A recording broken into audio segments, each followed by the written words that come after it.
इस पूरे जर्नी में वर्ल्ड कप के हमने देखा नहीं, एक फेज़ आया सेमीफाइनल में जब उसमें हमने देखा कि जब केन विलियमसन और हमने डेरल मिचेल की इनिंग्स देखी तो आवाम भी उनकी पूरी एक किसी शेल में चली गई थी, शॉक में थी, और प्लेयर भी, और उनकी बॉडी लैंग्वेज ने बताया कि दे were absolutely in shock.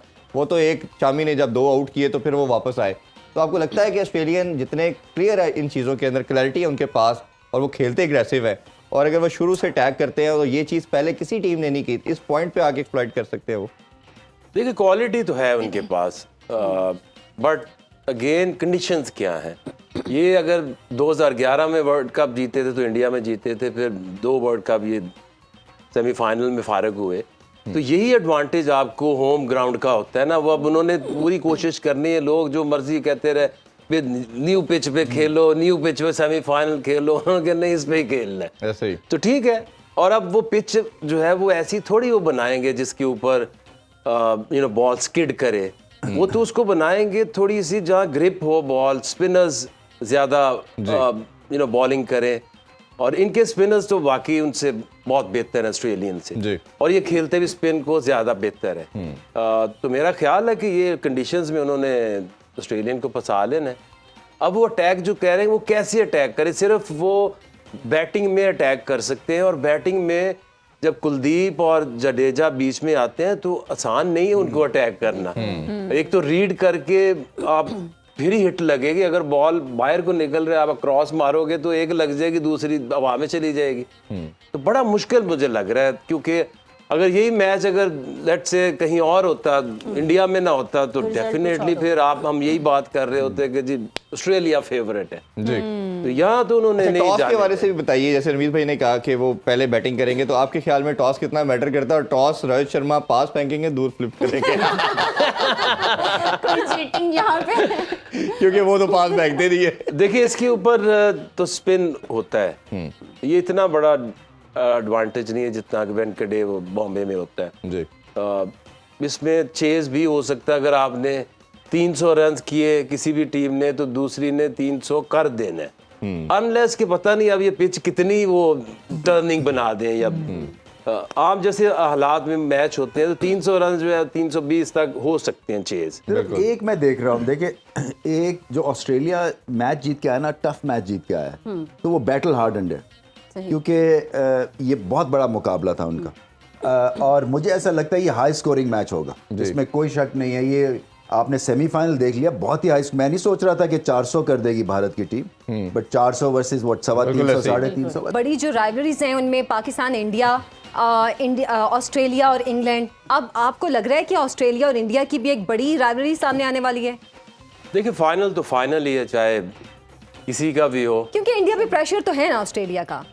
Pressure तो देखिए अपने क्राउड के सामने ना खेलने का एक बहुत बड़ा एडवांटेज होता है और डिसएडवांटेज भी बहुत होता है। बिल्कुल याद है जब उन्होंने हारे थे तो आग ही लगा दी थी, हारने के पास पहुंचे थे, और घरों को भी आग लगा देते हैं वो ऐसा ही है प्लेयर्स के। तो इसलिए उनके भी दिमाग में ये कि हारे तो इन्होंने छोड़ना नहीं है, और घरों में भी जाके फिर आप बाहर नहीं निकल सकते कितने कितने दिन। तो जितना प्रेशर इंडिया के ऊपर ज्यादा प्रेशर हो, ज्यादा प्रेशर, बिल्कुल ऐसे ही, क्योंकि वो तो एक प्रोसेस करते करते हारे जीते जोर लगाया, कहाँ से हारा वो मैच अफगानिस्तान से जीत गए।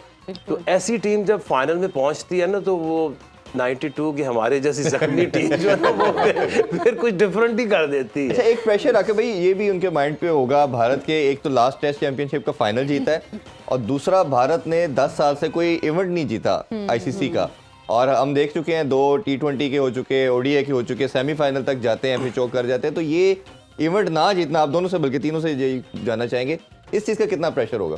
देखिए आपका जो कप्तान है ना, एंड में तो ऐसे जब प्रेशर पड़ता है तो you started looking at your captain, तो उसके अंदर क्या कॉन्फिडेंस है।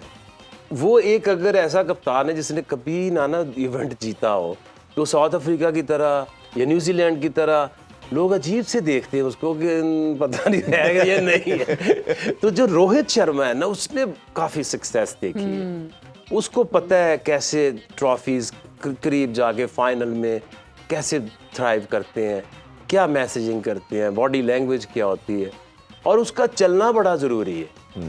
जो वो ऊपर से डैमेज कर देता है और अच्छी अच्छी बॉलों को वो छक्के मार देता है, तो वहाँ पे अगर वो खेल गया 10 ओवर तो फिर कहानी बदलेगी। ऑस्ट्रेलिया की टीम में ऐसी क्या अच्छी बात है कि वो हमेशा टाइटल जीतते आ रहे हैं और 5 बार जो है वो टाइटल जीत चुके हैं? उनकी परफॉर्मेंस में ऐसा क्या अच्छा है? देखिए, सबसे ज़्यादा जो आपकी नेशनल टीम होती है वो आपका जो डोमेस्टिक स्ट्रक्चर है ना उसका रिफ्लेक्शन होती है। दुनिया में जितनी भी डोमेस्टिक क्रिकेट है सबसे स्ट्रॉन्ग, सबसे कंपेटिटिव, सबसे मुश्किल वो ऑस्ट्रेलिया की है। वहाँ जब प्लेयर फर्स्ट क्लास में आके नेशनल टीम में जाता है तो थोड़ा सा गैप होता है जी। बाकी जो अगर पाकिस्तान का करें तो वो तो वहाँ जाके ये बताना पड़ता है कि बेटा खाना की है। एक दफ़ा याद नहीं, और रज़ाक को कहीं से कह दिया कि तुम आयरन लो, तुम साग खाया करो। वो साग खा खा के वो मरने वाला हो गया, पूरा वीक साग ही खाता रहा, उसको vomiting। उल्टियाँ आनी शुरू हो गई। साग की तो हमारी और जितना गैप ज्यादा होगा इसका मतलब है कि उतना टाइम ज्यादा लगेगा आपको नेशनल टीम में आके। जी। यही वजह है। और दूसरी वजह यह है कि एक उनके जो हाइट, पावर, डाइट, ट्रेनिंग, वो तो सारे बात उनके करेंगे आम जो weakness लोग की। हैं वो ही इतना स्पोर्टिंग कल्चर है कि वो सारे बहुत तगड़े हैं।